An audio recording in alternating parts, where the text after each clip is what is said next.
Welcome to part 10 of the American Revolution. Now we're going to take a look at the Battle of Yorktown.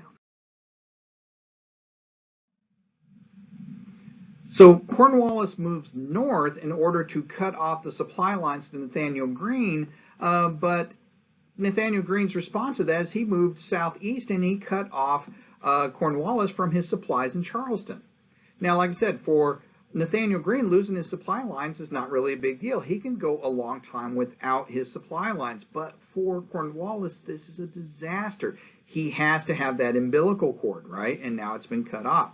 So what does he do? Well, he heads eastward then to the coast, right? He falls back to Yorktown in Virginia, okay? And his plan here is pretty simple. I will get resupplied by the Royal Navy by sea, and worst case scenario, I will have my men loaded onto ships and just return to Charleston, and I'll reset and renew my attacks from there, right? That's his plan anyways, here in 1781.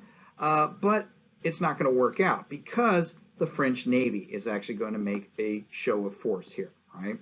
On September 5th, 1781, the French Navy will engage the British Navy at a place called Virginia Capes, and they'll win this sea battle, thus blocking the British from getting to Yorktown, right? So now the British Navy cannot get to Cornwallis. They can't get resupply, he can't get help. And Cornwallis now is in a world of hurt. There is a lot of things going wrong for him at this point. First of all, most of his men are sick.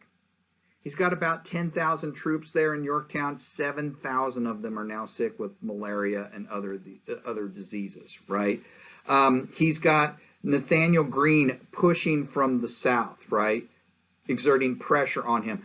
At the same time here in 1781, late 1781, Washington is broken free from the north, and he has begun pushing south towards Cornwallis's forces. And with him is the Marquis de Lafayette.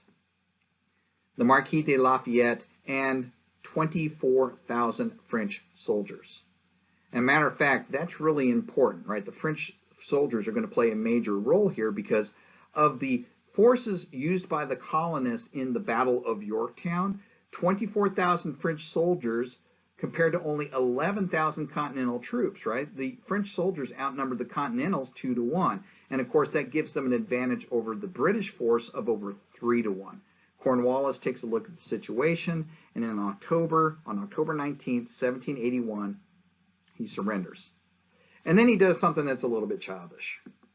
He decides, all right, obviously I can't win, I'm trapped, I can't escape, I need to surrender. But General Washington is a colonial general, and he is not an equal to me, General Charles Cornwallis. So I will surrender my sword, formal surrender, the European style. We've kind of talked about that before. But I will send my aide-de-camp to present the sword because he would be an equal to General Washington, not I.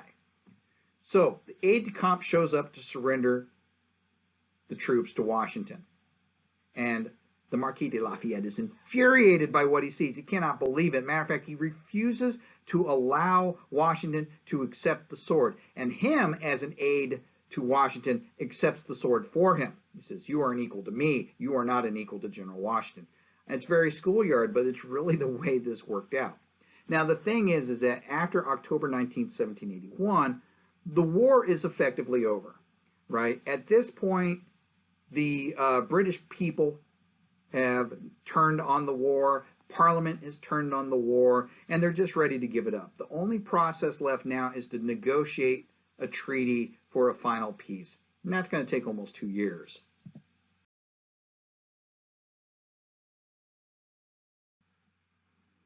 So delegates representing the United States of America, which is what they're calling themselves by this point, because by this point, by 1783, we're actually governing ourselves under the Articles of Confederation, but that's for the next topic, right? So delegates representing the United States of America are going to meet with the British in Paris, France, and ultimately are going to sign the Treaty of Paris of 1783. See, I told you, another Treaty of Paris, right?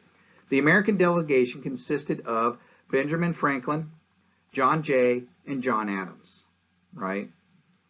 The negotiations will go on until the treaty is finally signed on the 8th of September, 1783. And this treaty has a lot of stuff in it, and I'm not going to unpack all of it. I am going to unpack just the important items in it. First, and of course most importantly, it recognizes American independence. The British recognize the independence of the United States of America, right? Secondly, and also importantly, it cedes all territory to the United States on the North American continent there, outside of Canada, of course, to the east bank of the Mississippi River. Just the east bank, not the river itself. The river is actually owned by the Spanish, okay? Spain gets something too. They wanted Florida. They got it back, as promised, right? And what most interesting, I think, is what France gets, which is nothing.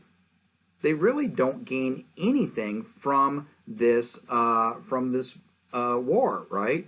The only thing they really get is the satisfaction of knowing that they helped a group of people fight for and establish a government based on the ideas of natural rights and the natural law. Something that the people of France will start thinking about, and 6 years down the road will decide, you know what, I want to get me some of that.